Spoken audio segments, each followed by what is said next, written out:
One more moment.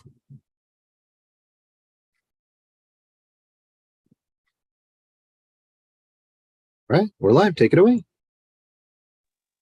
All right, good evening, everybody. Welcome to the Salem Parks and Recreation Advisory Board meeting of July 13th, 2023.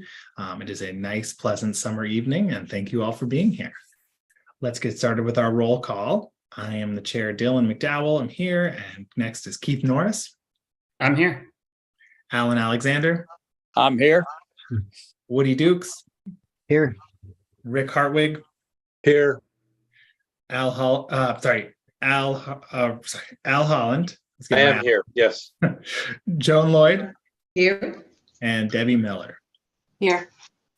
All right, wonderful. Well, we have a somewhat light agenda tonight. We're going to hear from MSPC and then talk about neighborhood association engagement and see how that's been going for folks.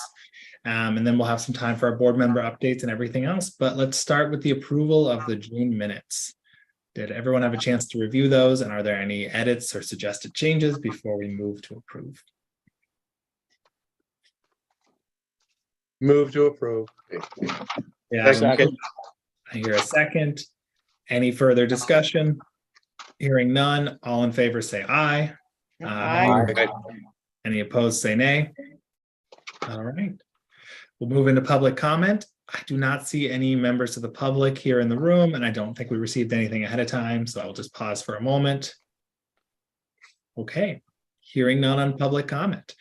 We'll move on to item 3 on the agenda, or sorry, actually item 4 of council liaison updates. And I see that we have Mickey here. I know, Mickey, you're not on video yet, so I didn't know if you need a minute or not. But if you're able, we'd love to hear any updates from the city council side. Let's see if I can get my computer lined up. There you are. Perfect. Well, welcome. Oh, thank you all, and good to see you. I feel like I have been on a computer pretty much straight for the last 3 weeks. Oh my goodness. Well, outside of work. Anyway, boy, council updates. A lot of big things are happening have happened in the last couple of weeks on the council side. That is very true. That is very true. And so, I mean, I'd kind of like to open it up for questions in just a minute. Probably the biggest item was the passage of our safe and secure community, the payroll tax. It passed 5 to 4 Monday night. And our meeting was 5.5 hours. That it was the second reading of the ordinance. The first reading of that ordinance was June 26th, and that meeting was 4.5 hours. Wow. So there was the last couple council meetings have been a bit longer. So the purpose of the payroll tax is to, it's a 0.814 tax on the payroll of work performed in Salem. Part of the reason, probably the reason for it is because our public safety, our fire, our police, our programs for our unsheltered are in real trouble financially. We did get shored up a little bit with ARPA funds, but those are running out. So we won't have money for our unsheltered programs within the next year and a half. Let's see, year for the 3 micro shelter communities, and then the navigation center 1.5 years from now. And then police and fire, our response times are down very low for fire. The $300 million infrastructure bond provided funds for us to build a fire station, but we don't have funds to staff it. So that was part of the reasoning behind the payroll tax, as well as the fact that we're facing a $19 million deficit because revenues from property taxes just don't make up for that gap in our general fund. Police, as those of you that have been around for a while, we don't have our downtown police program. We have a total of 6 patrol officers on traffic enforcement. We I have just spread what we have out so thin that we had to do something. And so those were the reasons for passing that payroll tax.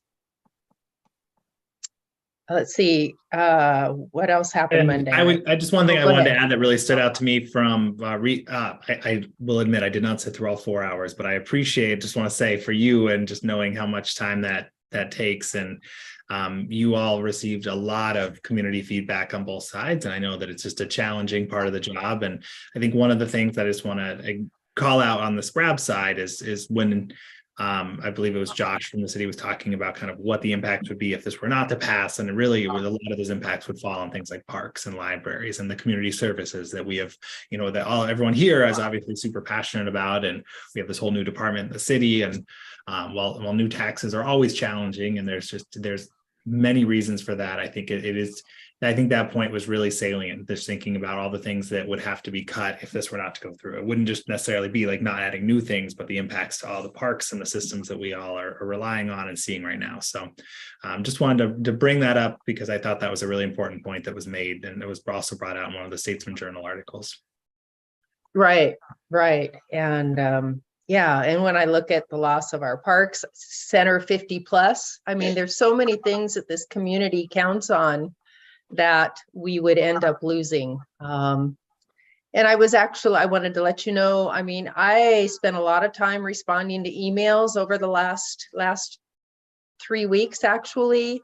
And I was kind of disappointed because in the sense that I didn't get responses back when in my emails, I was asking for, okay, if you, what other revenue sources would you recommend other than this? And I only heard about a sales tax from one person.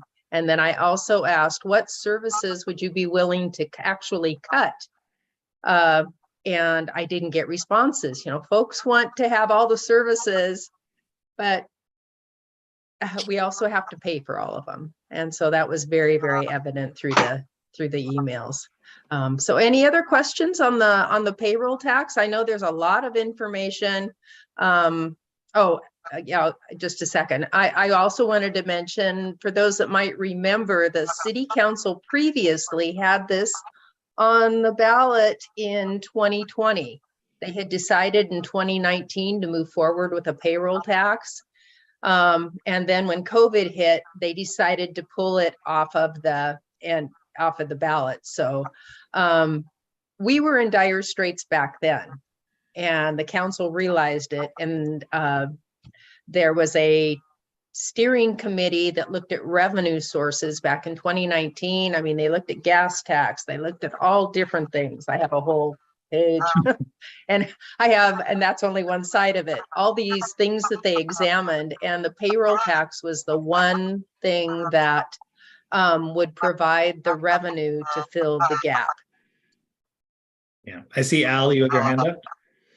Yeah, I would like to know, in the course of that research, what other cities you looked at that have a payroll tax, what the rate of their payroll tax is, and how we arrived at the figure that we're using for our payroll tax, and why there is a difference, if there is any. Okay, boy, that's a big question. Eugene has a payroll tax. I don't remember the exact tax rate, and theirs is a much more complicated. They have an employee tax rate, and they also have an employer tax rate. And the employer tax rate is 2 different rates depending on if there are more than, I don't remember, like 50,000 employees or 10,000 employees. I don't remember exactly, but there are 2 tiers in the employer one. And then with the employee one, there are 3 different tiers. Our rate is just one set rate at 0.814. Initially, we're looking at 3 different rates, and the 3 rates, one was just to cover the basics, and then there was the other that would provide, for instance, more firefighters if we went up to the next rate. If we went up to almost up to the 0.661, then we could add in the funding for our unsheltered programs. So we looked at different tiers and tried to go, okay, do we cut our unsheltered services totally and go to this rate? We decided on the 0.661, and then in discussions about making minimum wage earners exempt, that was going to create quite a gap. So in order to have minimum wage earners exempt, the rate increased to 0.88. Other places that have payroll taxes besides Eugene are many of the transit districts. I thank you for that, Mickey. And I do just want to say, I know that given that this has passed already and gone into effect, I think there's some questions that we can ask, but I do want to make sure we don't get too into the weeds on the tax and try and keep most things relevant to SPRAP topics. But Al, does that answer Sure. most of your high level question? If not, Thank you very much, Mickey. Okay. Right. Oh, you're very welcome. One thing I did want to mention also from Monday was with Salem Housing Authority. I wanted to mention that we have a new agreement with Orchard Park Limited Partners that'll provide 224 unit apartments for lower income individuals. This was a complex that had been lower income and it had timed out of its 30-year commitment. And so it was really important for us to get it added on, because slowly more and more of the units were becoming market rate. And so I wanted to say that went through, and that is a big assistance to our community members that are really struggling and could very easily become homeless. And there's quite a few of our folks that are homeless that are transitioning into these kinds of housing opportunities. And I say that because we have had concerns about the unsheltered in our parks. And so everything we can do to get folks into housing really helps our parks as well.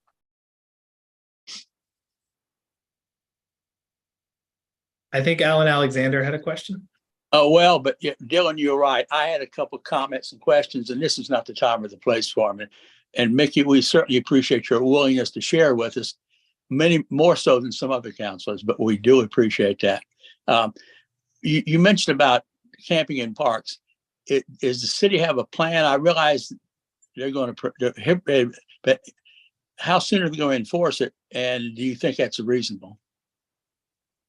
The camping ban that was discussed In the parks. Well, we already have a ban in our parks. Are you referring more to Wallace Park? Well, Wallace Marine? It occurs in several. Gateway Cascades has camping in it. I'm just curious if something's going to change, or we got the law in the books and we just enforce it when the time comes. We are continuing to enforce it as we are able with the limited personnel that we have. We do have the SOS team. Our police department is helping. We do have other teams. We are actively putting more pressure on Wallace Marine Park. And associated with that, I wanted to mention Polk County and its partners, the Mid-Willamette Valley Homeless Alliance, applied for and received $1 million grant to start establishing services in Polk County, which will take some pressure off of Wallace Marine Park. Of course, this initiative that they're doing is just in the early phases. It's where we were 4 years ago. So there are things in place to help take some of the pressure off of at least Wallace Marine Park, and hopefully other counties will be doing this too. And just one other thing, is when it was proposed in 2019, it was decided to refer it to the voters, and of course they didn't do it this time. So your question is why the decision, or it was a comment when the original income tax was proposed, it was to be referred to the voters. Mm-hmm. And that changed on this one. It did change on this one. Part of it was the time limit. We needed to start getting this on the board, get it rolling as soon as possible. And so if it were on the ballot in November, it would put more of a delay on it, as well as we did not have the resources to put it on the ballot this November. We could have possibly in November 2024. And what I mean by resources is the city can't help with the education and advocacy for a campaign for something like this. It's all up to the city councilors. And we would have 2 months to raise a couple $100,000 and get out and get everything done and get the information out there so that people can have an informed choice. And it really takes more time. If we would have waited until November 2024, it would have meant another 1.5 to 2 years potentially before we could even implement it. And we would have had to initiate cutting a lot of services because we would have to start doing that a year from now. Does that kind of make sense? Well, yes, I understand what you're saying. But I think they missed an opportunity to get true voters. If the voters vote for it, then they're much more supportive of it. Oh, yeah. Yeah, I agree. And particularly the 2 taxes in 1 year just seemed like a bit much. All right. Well, I want to pull us back to the parks topics here. I definitely appreciate that there are a lot of opinions on this, and that this was a really challenging discussion for the city council. Obviously, noting just how long the debate took place and the vote count itself. But really, as Alan said, Mickey, appreciate just how open you've been about this. And it's definitely one thing to try and pick through both the articles and the testimony and everything else, but just having you sit here and talk through it with us is really helpful. So I really appreciate that, and just appreciate your leadership on council, and just obviously the decisions that come in this form. There's never one easy answer. It's always challenging. And so I appreciate you walking us through some of the rationale and some of where this is going from here. Well, thank you. And this will help offset and make a little more money available for some of the stuff that we need with our parks too. And that's really, really crucial. Please feel free to email me anytime. And this doesn't mean the city stops looking at revenue options. If we can find things to decrease the rate or replace it, or other things that we can fill in gaps down the road to take its place, our work isn't done. Thank you, Mickey. Are there other updates you wanted to share? Really.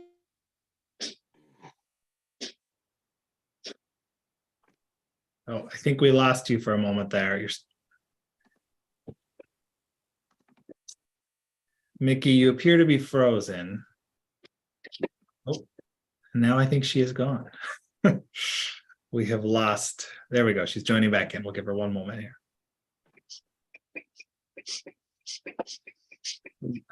Let's ask to unmute. There we go. Okay. Yeah, I don't know what happened there. It just all of a sudden went blank. So if you don't have any questions, I will just be listening on the side. All right. Well, thank you so much for joining us, and appreciate the offer for anyone that do have additional questions on the tax and everything else to send you an email. And I know there's been a lot of city resources out about this as well. So thank you. Okay. Thank you all. All right, we'll go into our board presentations. So our first presentation was supposed to be from Mission Street Parks Conservancy, but I don't believe we have our speaker with us yet. So everyone's good. We'll move on to the next item, but if they do join us a little in the next little bit, we can circle back to that. So next we'll talk about neighborhood association engagement. Rob, I will turn it over to you to give us an update of what you know, and then we can have folks report out to fill in the blanks. Great, thank you, Dylan.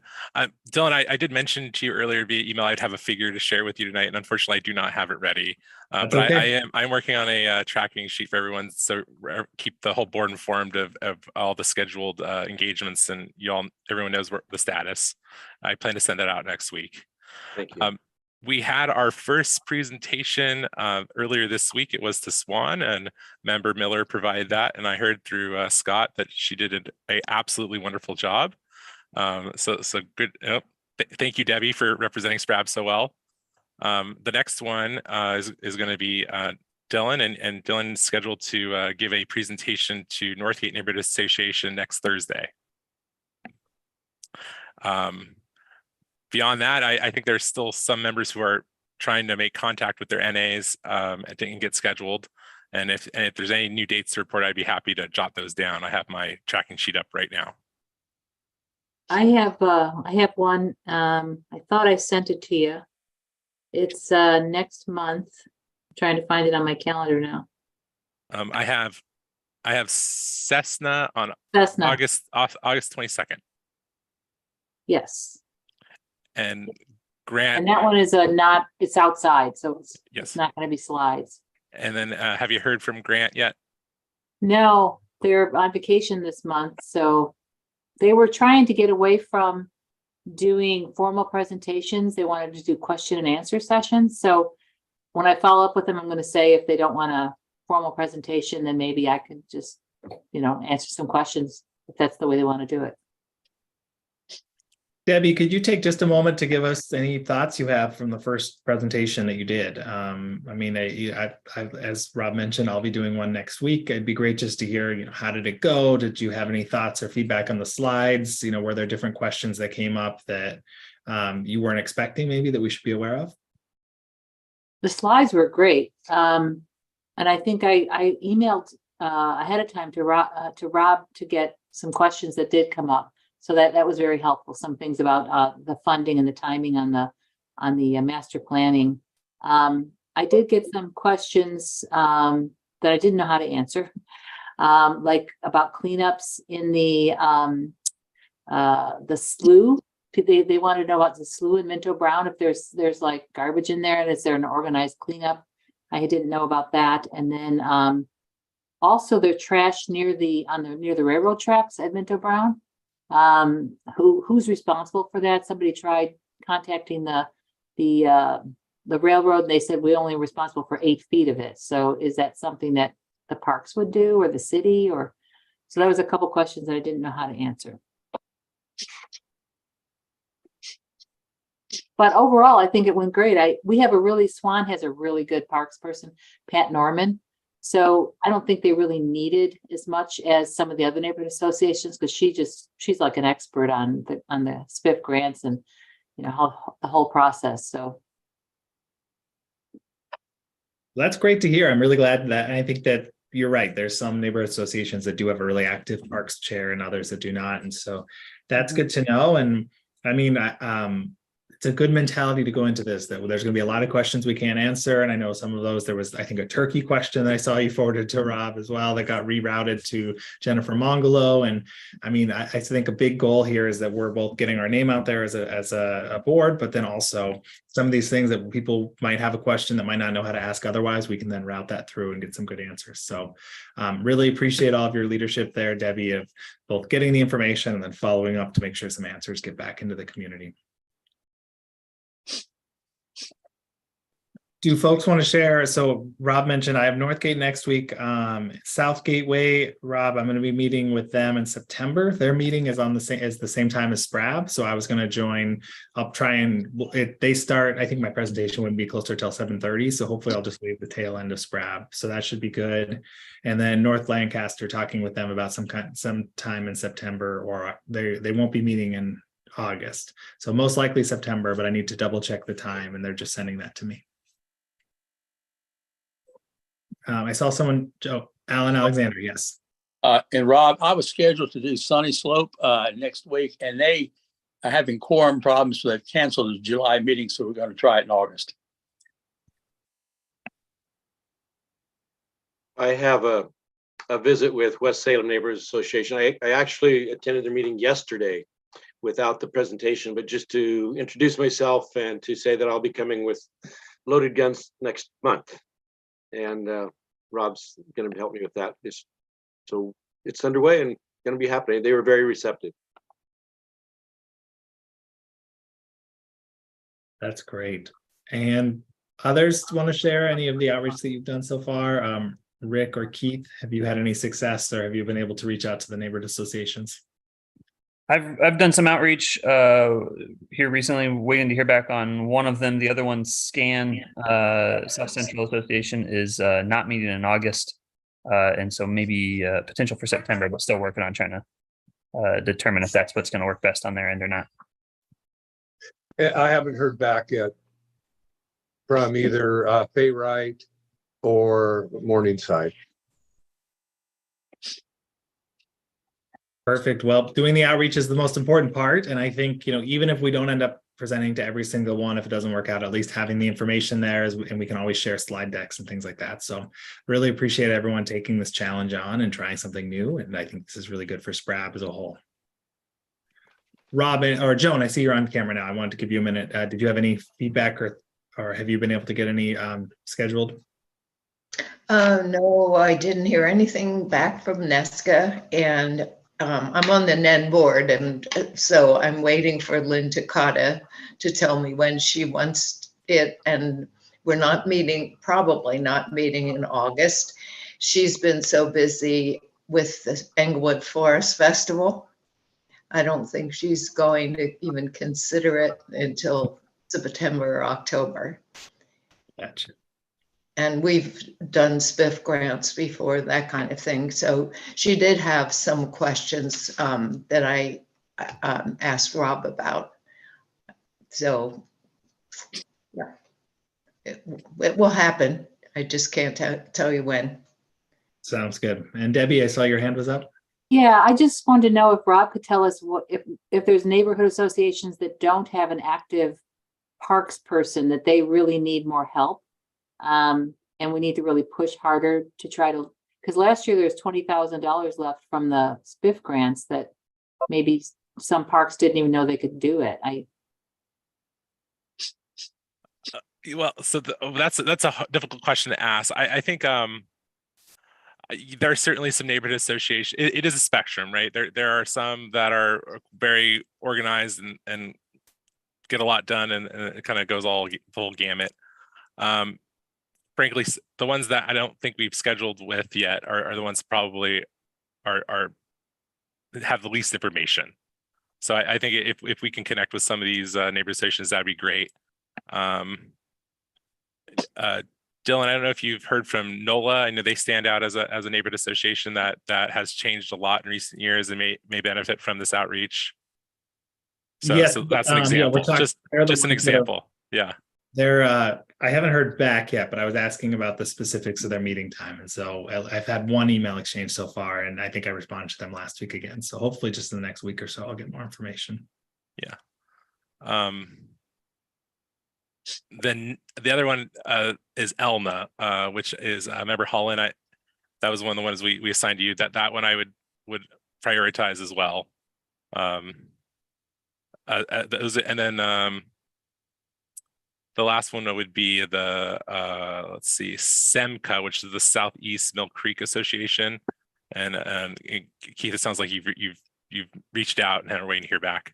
Yeah, I just recently reached out, and so but I'm still waiting to hear back on that. But it's not to the point where I feel like I'm being ignored yet. So not there.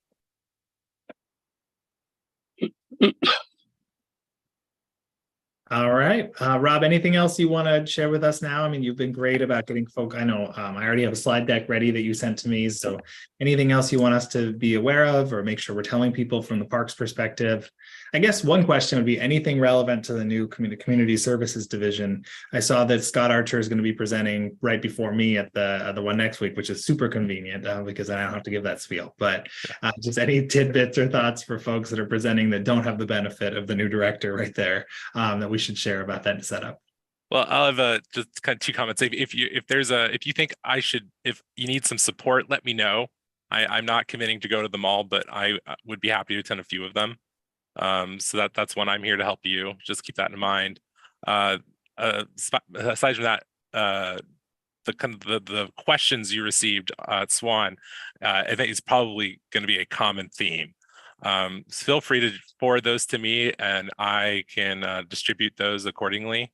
And in the case, I know Nelson Park was brought up and some poison oak there. It just so happens that I now supervise the staff that's involved in treating those. So it's obviously really easy for me to coordinate that. So if in doubt, just let me know. Send the question to me and I'll send it where it needs to go. Yeah, and the Poison Oak, Pat looked into that with Brian Smith. Yes. And he was aware of it, and they have actually set up the treatment already for next week, but he wasn't aware that the signs had been taken down, the Poison Oak signs. So he's gonna look at that. Yeah, and then it was treated yesterday and the signs will be replaced by the end of the week. Thank you. Yeah. Relevant to that, I just wanted to be sure that I'm understanding this. When poison oak is identified in our parks and we report it, it will be sprayed so it's eliminated. Is that right? Or is it cut and removed? What's the treatment? The treatment is a pesticide. It's an application of pesticide. This is the ideal time of year to do it. I wouldn't say that every poison, if we can if it's an issue, we will address it. So if it's in an active use area, there's high risk of exposure. That's a concern that we'll address. If it's in a remote part of the park in a natural area, I'm not sure we would. Thank you. All right. Anything further on neighborhood association outreach? All right. Well, we can move on then to board member updates. Thank you so much, Rob. Appreciate that. Board member updates.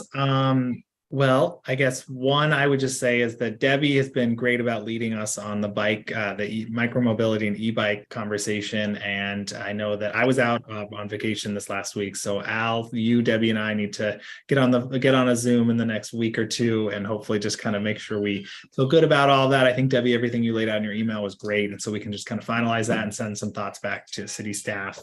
And hopefully that can help things move forward. Anything you would add about that? I think no. Go ahead. Sorry. Oh, okay. I just would say that the People for Bikes model electric bicycle law is something that we can work with, I think, and mold into something that we can feel comfortable with. It's got a lot of stuff there that we don't need, but there's good things too. And I spoke with a staff member today who's doing maintenance in Minto Brown where the bikes are used a lot, and they acknowledge that we need some more signage, and part of it, a good part of it, is educating the users so that they are understanding that it's courteous to say passing on the left and to keep to the left, and also walkers so that they can understand it's better to walk on the right and no more than two abreast. But those kinds of things will be addressed through signage primarily, I think. That makes sense. Debbie, anything else you want to add? No, I just thought the staff did a great job when they got back on the email. I thought they just really looked at it hard and had thoughtful suggestions. So changed my mind on some things, I think. Agreed.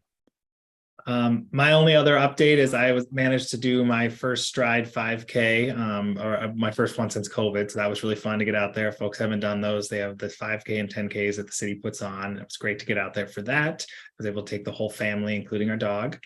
And I think I don't have any other big updates on the park side. Anything else folks want to share from the last month or two? Yeah, Debbie.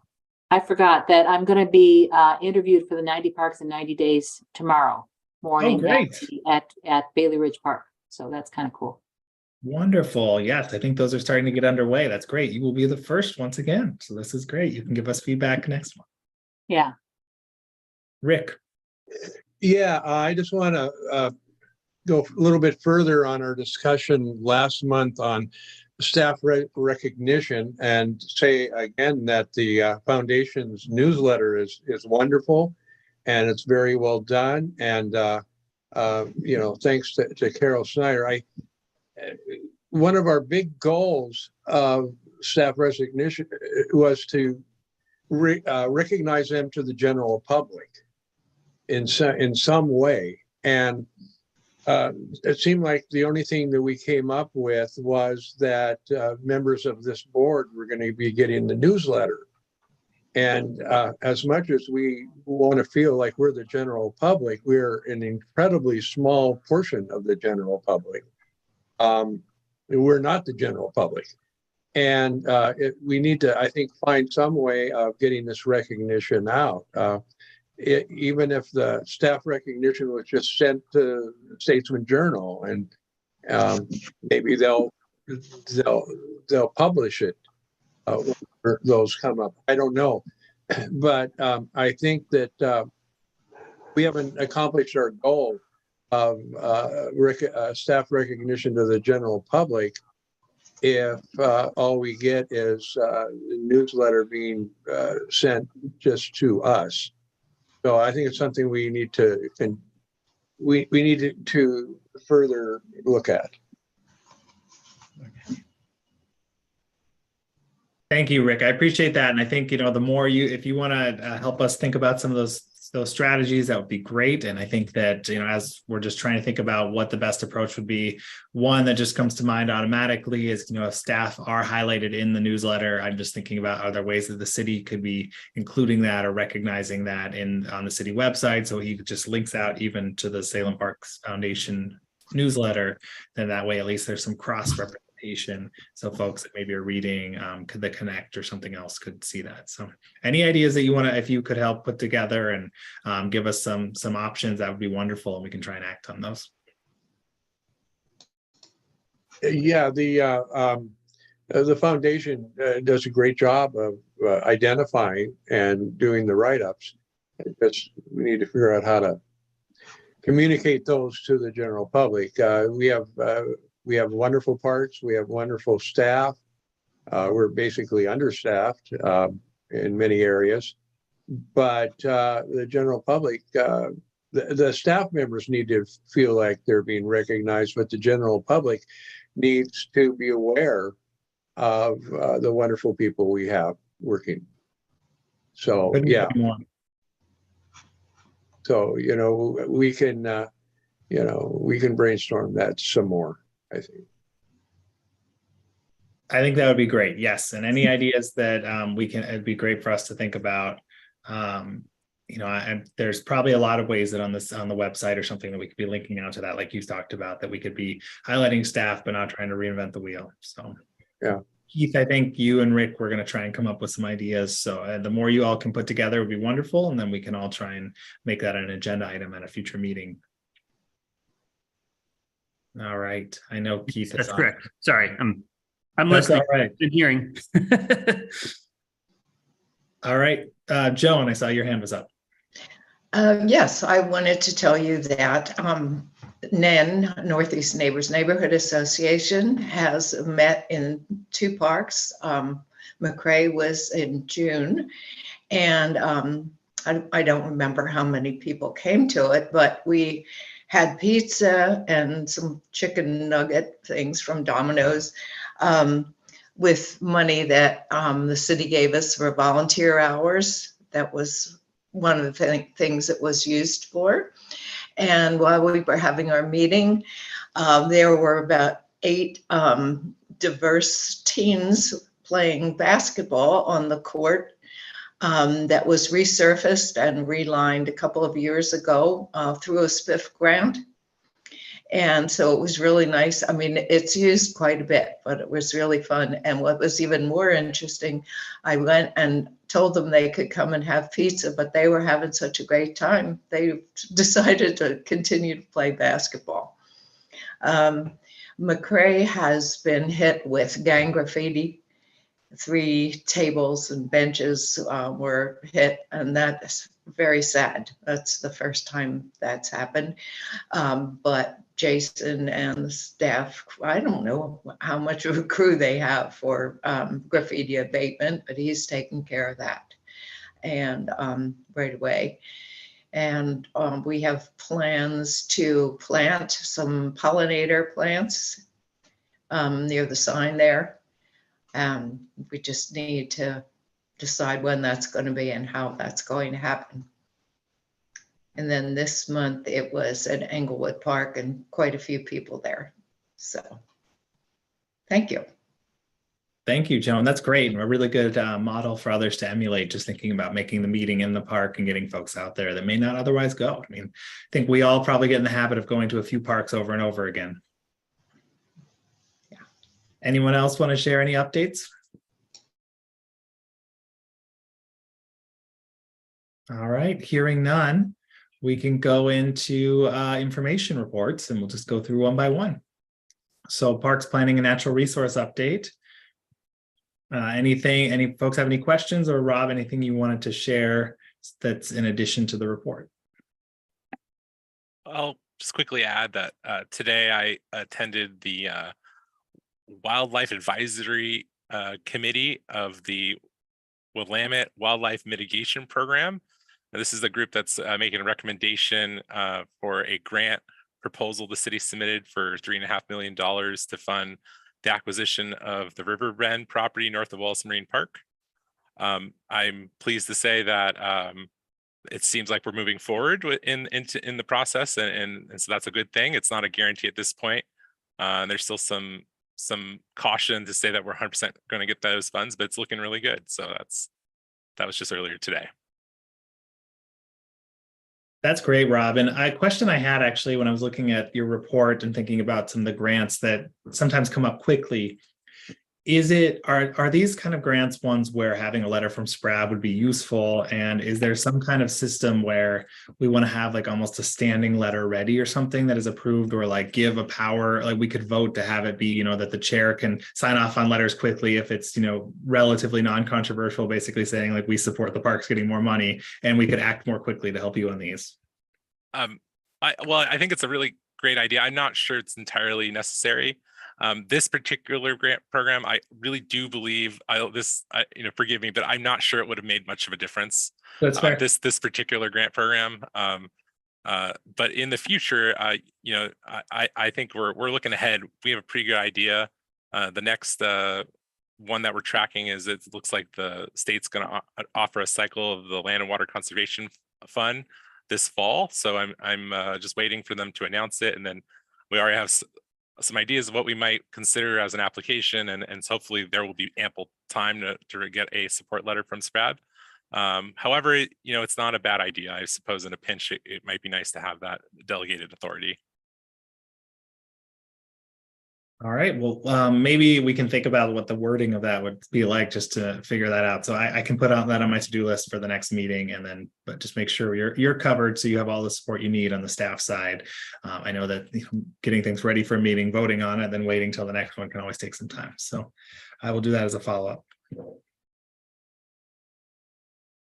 Any other questions or comments for Rob on his report?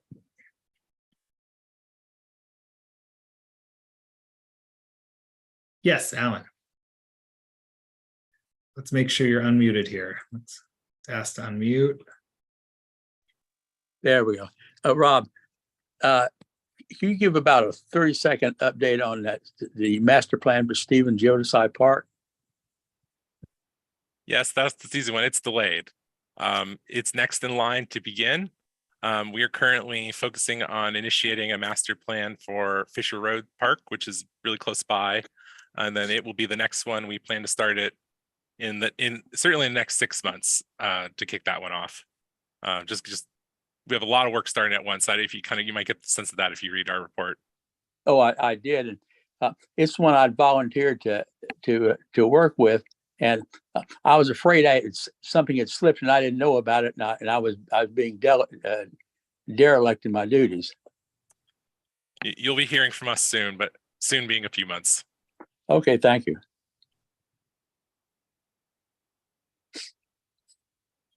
Any other questions or comments for Rob? All right, hearing none.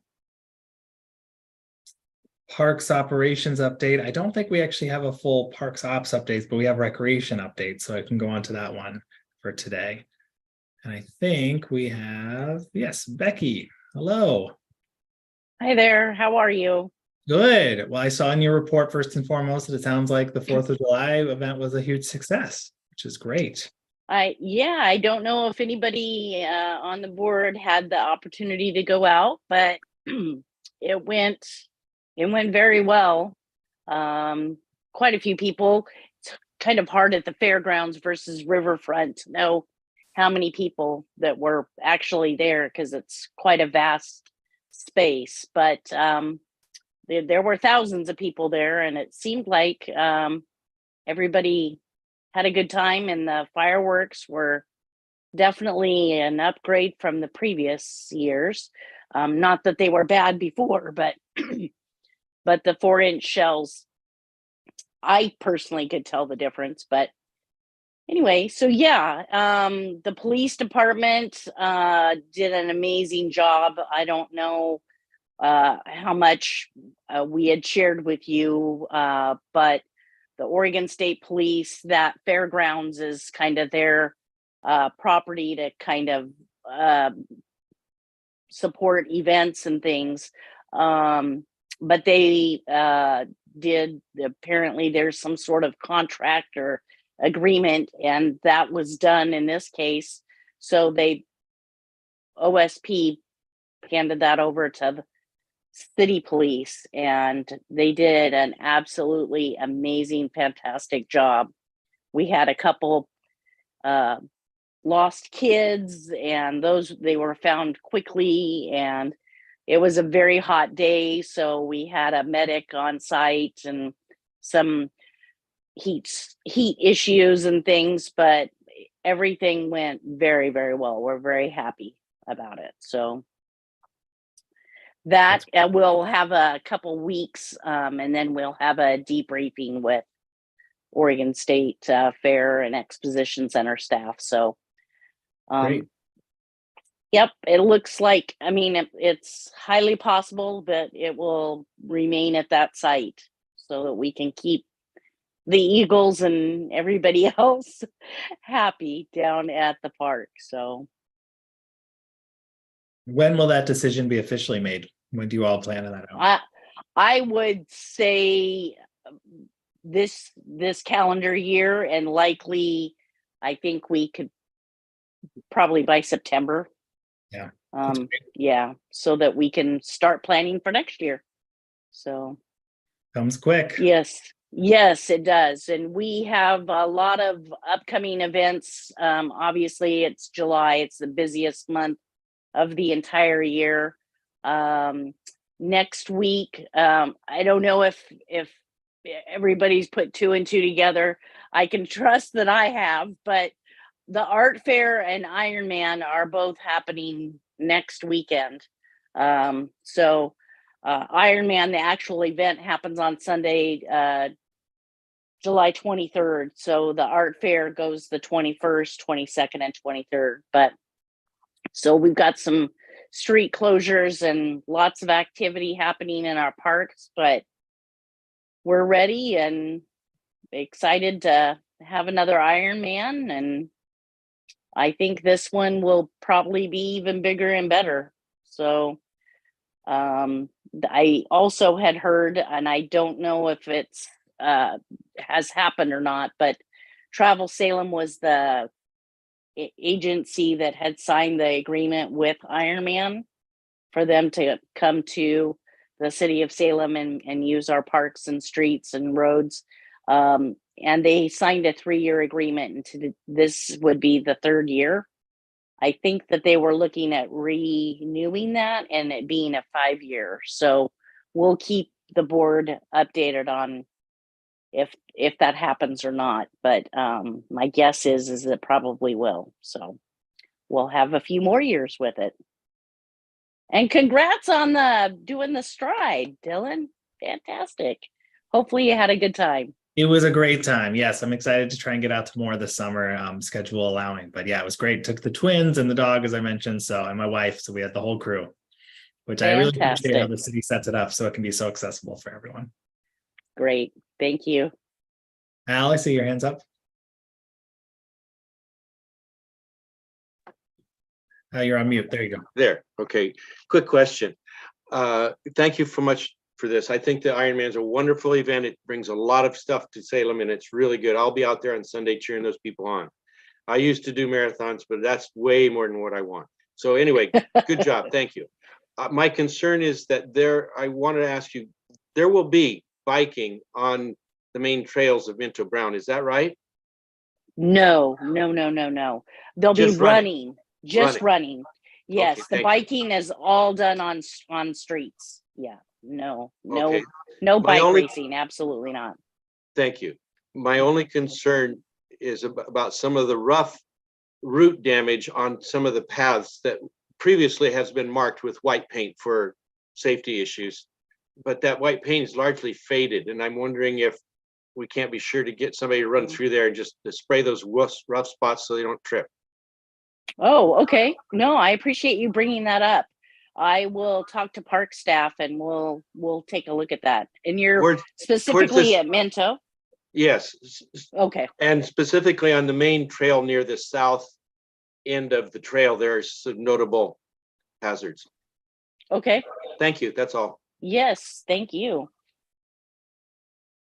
Becky, I had one other question for you. I missed one meeting earlier this year, and it was when there was the update on the glass bird scavenger hunt that I know is being done, and that's like moving through the park system right now. And I guess a two-part question. One is just if there, I think Orchard Heights is for August. I was trying to look at what the next park was going to be right beforehand, and I just lost the tab. But I didn't. Could you help me understand how involved is the city with all of that versus? I know it's like an individual that's doing it separately. And then my follow-up question is, at one point, I think last year we had talked about the idea I'd thrown out about trying to do some kind of ornament hunt in the park, like how the National Forest does, and if we could bring that to Salem and engage some downtown businesses. And so I guess depending on how this goes, wanted to maybe revisit that conversation with you, and maybe we could do that offline, but bring it back to SPRAB if there's a way that I could see SPRAB members getting involved to help take some of the work off city staff. So question one, Yes, how- absolutely. Question two is, would we do it again? Okay, well, just so you know, I've been working, I've got and Jennifer has been working with Pamela Garland, and I was looped in on it. There was the Salem Seekers. I've got a flyer right here. Looks like June was in Weathers Park, July is Woodmansee Park, Orchard Heights Park is in August, and September is Northgate Park. So I know that's going on. And then there was also, and we were working with Pamela about the 90 days, and there was something related to that too. But Jennifer has been kind of the main contact with Pamela. But I have a note here actually to remind me to get in touch with her just to see if there's anything more I can do to help. But she definitely was working with parks operations staff directly on that. And I would love to talk with you a little bit more about I think it was more of the winter type ornament thing. Yeah. I'd love to, I mean, this is a good kind of step towards that too.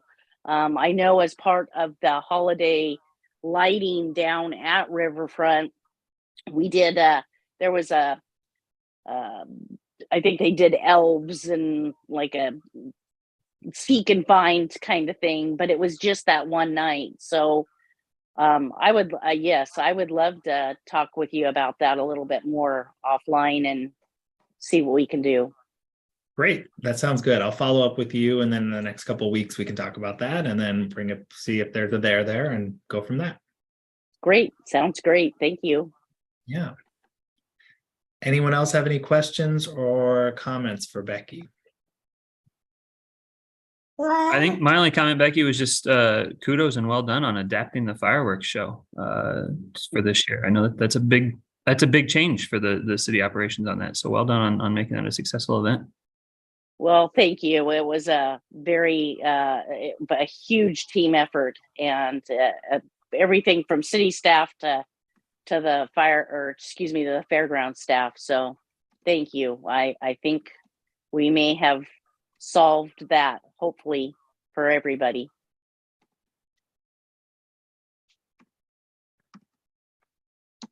All right, hearing no other comments, thank you so much, Becky. We do have the urban forestry report, so open that up. I don't think we have Mylan with us, just checking the list here. But if folks have any questions or comments, I'm sure Rob could help direct those for us. Okay, hearing none. Any new business folks would like to bring up? All right, hearing none.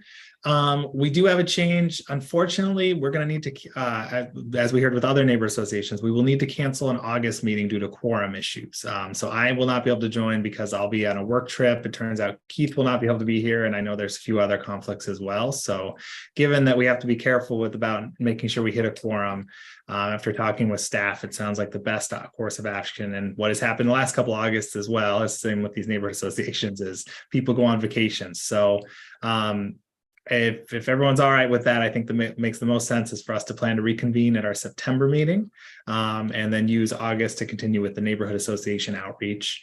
As always, Rob and the whole staff is available for questions and things like that during August as things come up. And I know in the past years where we've had to skip a meeting, they've been incredibly responsive to make sure updates and things like that get out to us still that are pertinent or time sensitive. And then I will also note there are some neighborhood associations that actually that do meet during the same time as SPRAB. So I was mentioning South Gateway. So if there's any of those that you are scheduled to meet at, this could actually be an opportunity to maybe go to that meeting instead during the same slot. So our next meeting then will be the second Thursday in September, which I don't have on my calendar in front of me right now, but wanted to make sure everyone knew that right now, and happy to take any questions or thoughts. Yes, Al, I see your hand is up. Is there a coordinated effort to have all of the neighborhood associations host a website? And is there any consistency across the board about helping them make it look similar so that they're all part of the same city? It's a great question. Rob, what do you know about that? Yeah, several neighborhood associations do have their own website. However, every neighborhood association has a page on the city website. Okay. And the city assists them in maintaining that page. Great. Well, that's what I wanted to know. Good. I can comment on that because I started a newsletter for Swan, and I started because the city reached out to the neighborhood associations and offered money for communications if we started a newsletter. And so there was a big meeting at the library, and they built a template for us to make our own newsletter through MailChimp, the free account. And then they're giving us some funds to help with the communications part of it. So they've been pushing. I don't know how many new newsletters there were, but ours was new after that meeting. How does the newsletter get distributed? Is it just email? MailChimp. So Irma Coleman got us the list she has of all the people in Swan neighborhood. There was 205. And she sent that over to me, and then I got it onto MailChimp. And so then I just send it out through MailChimp once a month. I'm not familiar with that. Does that mean email? No, MailChimp is a program, and if you have a low number of subscribers, then you can have a free program. And so ours is less than whatever the number is. So we get it for free. We get to do it for free. But it does come out via email. Yeah. It's really easy to use, the MailChimp. Al, MailChimp is called a listserv manager. So it manages a list of email addresses, and it allows you I understand. I just wasn't sure if it was talking about email or some hard copy. Thank you. I understand that now. Alan Alexander, I see your hand is up. Well, I just want to add to it that one reason they don't all look alike is the neighborhood associations are independent from the city. The city supports them, but they make their own decisions. For many years, the neighborhood association sent out a mailed newsletter once a year. Well, those funds were cut some years ago, and they haven't come back. But there's been a lot of attempts, and one of the biggest feedbacks from the neighborhood associations is the difficulty in communicating with their neighbors. And so the city's trying to find more innovative ways to help do that, and that's just what she was talking about. But they're somewhat different, and each neighborhood association sort of takes a different approach to it. And how involved we are, how not involved, is up to the neighborhood association.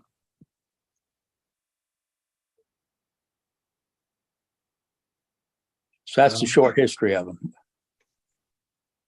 Thank you all for sharing that, and I appreciate that. And yes, so there is the city website though, where if you haven't already, everyone can find the basic level of information there, who to contact and things like that. So that is the first step. All right, folks. Well, that concludes our meeting for today. And so just to reiterate again, we will not be meeting in August, but we'll see you all again in September. Really appreciate everyone doing all this outreach to neighborhood associations and look forward to everyone reporting back at the September meeting. And I hope you all have a wonderful rest of your July and August.